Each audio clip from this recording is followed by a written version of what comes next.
Ndërkaq muaji Shaban është muaji përgatitor për hyrjen në Ramazan. Është muaji që e kërkon atë angazhimin ton maksimal në fund garës. A e keni pa në fund garës dush me dhon maksimumin, jo mu dorzu, jo mu plagështu. Edhe në fundin e kësaj gare vjetore, e që është Shabani, na do të me dhon maksimumin e mundshëm me veprat tona. Pse? Sepse pejgamberi Allahut po thot, alayhi salatu wassalam, wa huwa shahrun turfa'u fihi al-a'mal ila rabbil alamin, fa uhibbu an yurfa 'amali wa ana sa'im.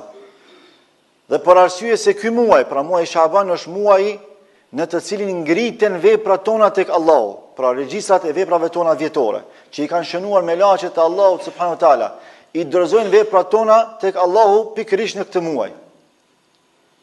Dhe unë dëshiroj që kur të ngritet vepra ime, të jem agjërushëm. Prandaj e ka praktikuar agjërimin në muajin Shaban më shumë se sa në çdo muaj tjetër përpos Ramazanit.